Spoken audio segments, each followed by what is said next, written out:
Where is it? A lot of the truth is inside the tombs of the graves that's at St. Louis Cathedral, because they have a lot of Indians buried in there too. The bricks that built St. Louis Cathedral, my people made those bricks. The bricks that built the tomb in the older graves came from my people. Those categories was not only able to blow debris, but it was also able to cover things up, like Controversies, and constantly tried to stay out of the way. Effort among the education community. So with that said, Chief, I want to ask you, how do you feel that I can go forward from here to implement my mission? Okay. To get to that point, I need to step back a point. Okay. The hardest part I've seen in my fight, and I'm the chief of the tribe, is when you come up against people of color as well as European descent, and you say Indians, they're looking for the Bill Cody, Long Ranger Tonto style thing. And when you actually show them that the indigenous people were actually my color, as I have a habit telling people, are cocoa brown, or a brown piece of leather well put together. I have a lot of ways of using slangs to tell people that we are still here because we were not weak. We were here before DeSoto and Christopher Columbus. You have to be strong to make it through those disasters. During Katrina, I told them Katrina was not a Category 5. My people had came through some Category 5s, and we survived them. So Katrina, to me, was going to be an easy thing to survive. Because when you're been hit by a category named DeSoto, Category 5, and it lingers around for 400 to 500 years, steady beating on the shore, and it just won't move, that's a disaster. Not a disaster that just come and go, but a disaster that's still lingering. Then when you have a person like George Washington, that was a Category 5. He hit, and we're still lingering because he's still on shore. Okay, so that's two categories sitting on shore at the same time. Christopher Columbus, Category 5, still sitting on shore, beating up on us. Okay, so then I have Andrew Jackson. Can that be a Category 10? Yeah. Okay, because if I could rank him, he's a 10.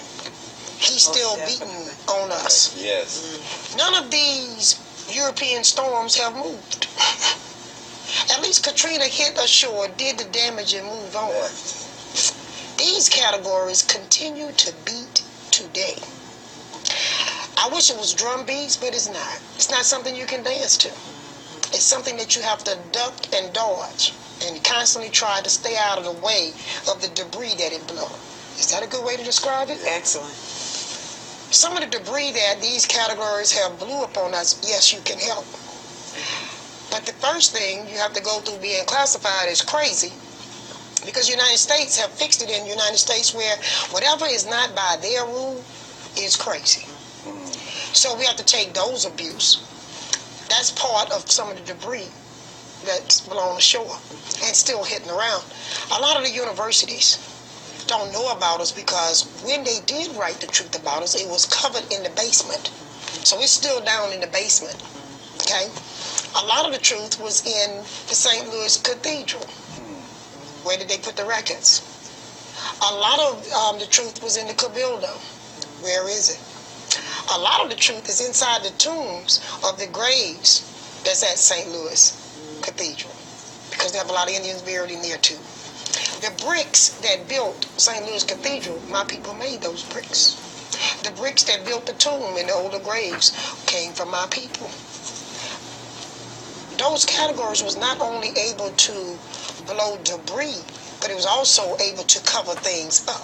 Like Katrina blew a lot of rubbish that covered up things. You know, that sludge that was left in your house and on your ground. Some of the sludge of this storm that I have to deal with is, am I this color as an Indian because of African descent? Or am I this color because this is the color of my ancestors? Well, the truth to that lies with the anthropologists, if they tell the truth. Because as they dig into the grounds, they have found people and they know they look like I look. But do they want to be politically correct as a white man to stay in standing with his white man? or do he want to just let the truth lie in the basement? If you would look into the older court records of Louisiana, you'll find my people there. But it be looked upon by some people as Europeans, because the white man duplicated every last name he gave to us after being forced to take a family name. He duplicated those same names. So now, then you could easily say, well, it's not the black Greens, it's the white Greens. It's not the black Dupree, it's the white Dupree. But I was always told the proof is in the pudding. So in my family, we didn't tell the white folks all our business. So when they stole our identity, mispronounced it as Choctaw, they would come back into Lacombe, see our ways of living, and then they would mimic this back in Oklahoma. We have to ask, as historians, who signed the Dancing Rabbit Treaty and some of the other treaties? Research their name and see if the people that's in Oklahoma, I'm finna get real controversy. Let's see if there's really Native Americans that your tax money is paying for today, no matter what color you are. I said, if the government want to really know who been ripping them off, check out and see who's inside that pudding. Because what's in the pudding sure ain't chocolate. It's all vanilla. Okay? Chief, and I'm going to say this for our viewers, that we have the number up because I'm always being told that there's not enough time for a call, so you can begin calling now if you so desire. But also, Chief, I want to say this to you, and I understand that I have come from a particular time zone that, because I was raised by Garveyites and nationalists, I remember that when blacks used to claim some heritage of being Indians, the response used to be, yeah, anything but a nigger. But then as I grew, I learned that the Indians we were seeing on TV were not representative of the indigenous people of this country. And when we begin to look at the indigenous people of this country, they begin to look like black folk. And when you told us many times and several times in the history of our relationship that the whites came in, infiltrated, stole it, and moved on.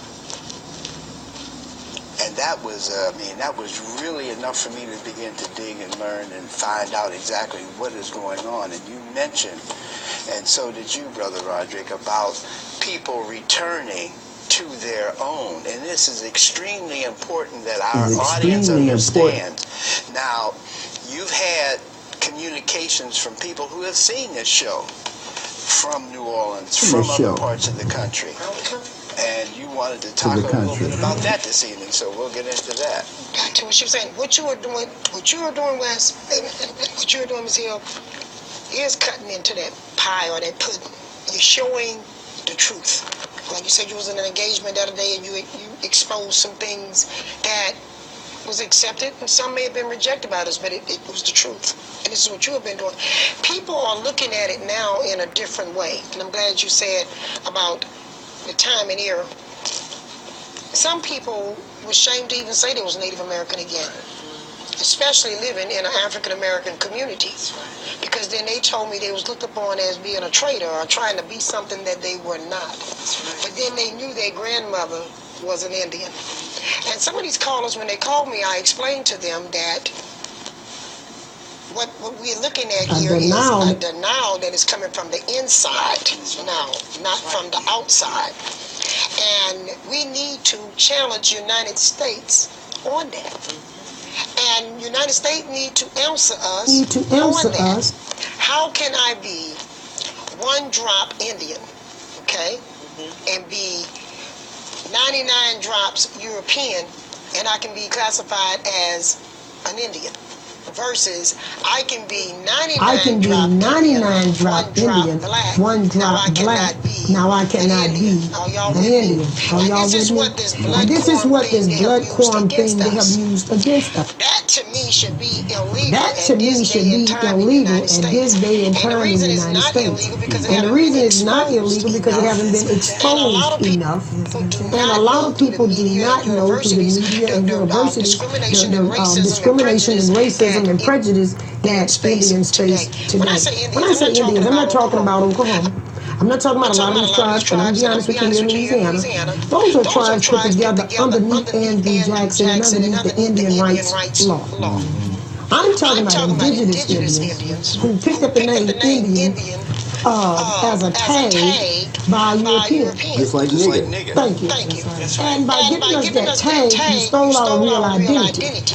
There's a swap took place. And that's my point, Chief. That is my point. I don't know if I made that clear when I made that little statement in the beginning.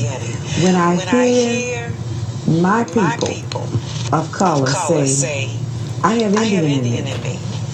That's why my reaction is like it is. Really? Well, why don't you find out about that? Because the United States our people on the internet think that. He calls me all the time. Like he said, he's out there. He calls me all the time. Chief, all these people, when you talk to them, you know, I'm like, Roger, some of them lost their marbles. You know, and I'm just being honest, and I'm a truthful person. I said they lost their marbles. Because what they don't understand is the United States doesn't give us United States back. Okay? What I want to know is where do we get the government relationship we was promised under these lying treaties? You understand what I'm saying? And where do we get as a nation to be able to teach our people within their own culture? Where do we get to enrich ourselves, not only financially, but spiritually and physically, without the United States hindering that? Roger had someone to call me a couple days ago. They said, what are your greatest interests? I said, well, one, I would like maybe to farm the land again. I would like to drink clean, clear water again. That's healthy. He said, I would like to be able to ride through my town, or my people ride through their town, and not tell me that they got to look over their shoulder because they saw a white police car. And I ain't talking about the car being right into the white police car. Yeah. But then another thing I'm fighting for is that we as a nation have a place of governing that is represented and recognized by the United States government. They say, well, that's federal recognition. I say, no, that's not. That is a God-given right. Okay, a God-given right. Because even the people that's in churches of whatever race, they keep singing about the 12 tribes of Israel. Or they keep singing about Abraham, Isaac, and Jacob. Well, everybody didn't come from Jacob. And if they did, that means everybody ought to be black. Because Jacob was married within his tribe. People that looked like him. He married his uncle's children. Okay? So, when we sit here, we won't even tell the truth about what Abraham, Isaac, and Jacob looked like. So, then I have to go to mine, like I told the caller that come from you. How far back do you think they've been stealing our color and race? And do you think they're going to give real people back their race? No.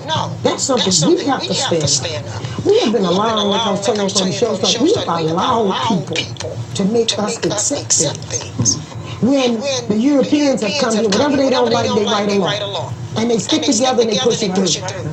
It's time we, you know, don't get mad at me because I had a gentleman call me one time and says, well, how can you be a chief? Roger College. How can you be a chief and be a woman? I said, how did you be here without a woman? Took a woman to bring you in this world. And you show me another way a woman can lead a man in here when she led you into life. Okay? So, next thing, I challenge my men of color to give us the respect that God gave us right to. He made us the one to bring about you. That doesn't make us disrespect you. That doesn't make us behind you. God put us in front. He put us here to bring you forth. Now, as a woman, do I respect my men? Yes, they're the spirit of our country. The United States found a way to break them down too. I hear people say my deadbeat dad. Well, let me name y'all some deadbeat dads. That's historians we need to talk about. Who's paying for Andrew Jackson deadbeat grandchildren, great-grandchildren, great-great-great-grandchildren, great-great-grandchildren? An entire family. Who are paying for these illegitimate children that white men made here? That's right. When an Indian had more than one wife, and even the Bible, Jacob had more than one wife, and he took care of all. He took care of his children. He was not looking for somebody else to come feed his children. That's right. Okay? You're militant and you're an activist if you talk about these things. But this is tribal. That's the way they do it. Let's be tribal people. So Let that's me what interrupt for just a second, if you don't mind, because I want to let our audience get in on this if we can. I want to ask you to turn your televisions all the way down, talk to us directly through the telephone, listen through the phone. We appreciate you watching. We want to know what your question or comment happens to be. Caller? Yes, Brother West? Yes. Yeah, it's Brother Warren. Hey, good to hear from you. I don't want to be disrespectful, but I kind of come from the position you grew up in because the Garvey era identify.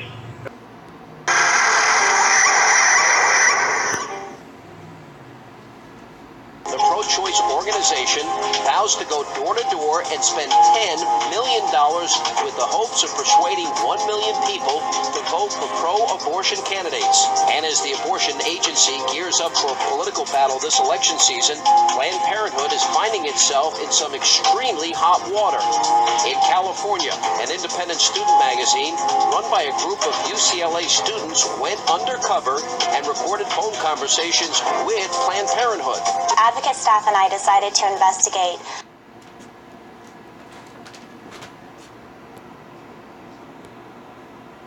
The racist history of Planned Parenthood and if it plays out today in both their practical policies and how they affect minority populations, but also their development department.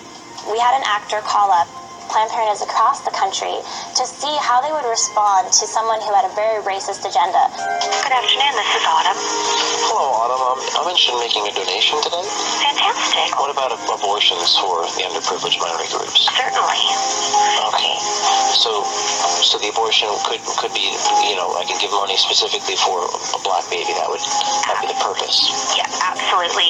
If you wanted to designate that you wanted your gift to be used to help an African American woman in need, then we would certainly make sure that gift was earmarked specifically for that purpose. Great, because I really face trouble with affirmative action, and I don't want my kids being disadvantaged, against black kids. I just had a baby. I want to put in his name, so that's definitely possible. Oh, always. Unfortunately, the call does not stop there, and the Planned Parenthood